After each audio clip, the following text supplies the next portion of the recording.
Hi everyone, I'd just like to take this opportunity to wish everyone a very happy Eid Mubarak. I'd like to make a special shout out to one particular person, and that's Afsana Begum MP, who I met with the India's Labour Solidarity Movement at an event to commemorate a tragic loss of life on the subcontinent. Miss Begum, you're on my rising star list and shining brightly. Or, as my old northern schoolmates would say, a waxer belter. Why I strongly recommend that you take a look at her YouTube channel. But I would also like to take this moment to celebrate in advance the festivals of all the other religions. Happy Hanukkah, a blissful Diwali, sumptuous Setsuban, a brilliant Baisakhi, venerable Vesak, Happy Easter, which this year incidentally I commemorate with the Greek Orthodox Church.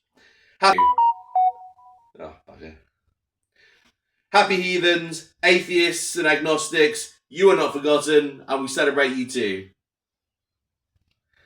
And my personal favourite, Keir Starmer, Rachel Reeves, ho ho ho, for how many a Merry Christmas. A quick mention of King Charles and his epoch-defining shift of title to Defender of all Faiths, a mantle that I'm most willing to take on myself. God save you all. Back to Eid. We can all celebrate this joyous occasion, embrace the spirit of unity, inclusivity, compassion, solidarity and community. Generosity in the pillar of charity. Transcendent inclusivity. Justice, equality and human rights. Environmental responsibility and peace on earth. I was once set the supposedly impossible missions of feeding the 5,000 and of uniting the world's religions. Let's see how we do. The first challenge, feeding the 5,000, refers to a key tenet of socialism. I often argue that the second goal of government is to improve people's lives. It is imperative to socialists that we aim even higher than ensuring everyone's most basic needs be met.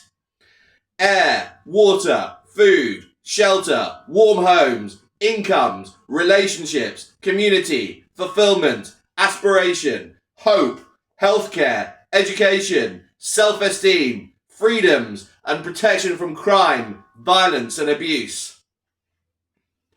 Nothing made me seethe more in 14 years of Tory government than George Osborne's hijacking, misappropriation, and subversion of the word progressive.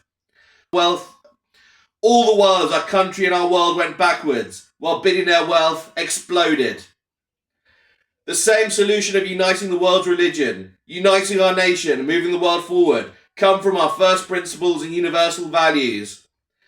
Labour values must represent true progressivism, compassion, just laws, the advance of the social condition through social and liberal reform, freedoms, the market and mixed economy, tolerance, workers' rights, protections, and, of course, world-class public services to raise the bar and raise the tide for all ships. These are socialist values, and they're a beautiful thing. And socialism is not a dirty word. Believe me when I tell you that I stand ready to champion the cause. I will fight for you, your families, your communities, and I will fight for your country. Comrades, I promise you socialism. Thank you. Hi, I'm Ryan Ahmad, and if you thought Adele was a little belter, you ain't seen nothing yet.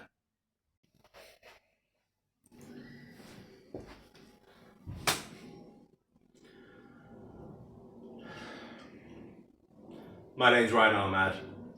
I have many specialisms that I won't be telling you about, but I can tell you that I'm expert in applied economics, cyber ethics, and modern statecraft.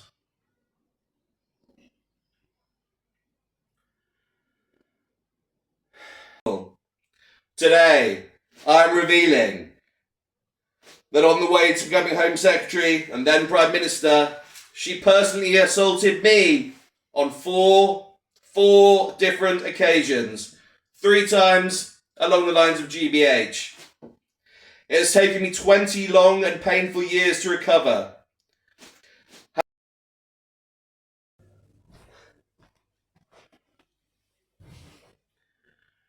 This was a little impulse buy from the internet.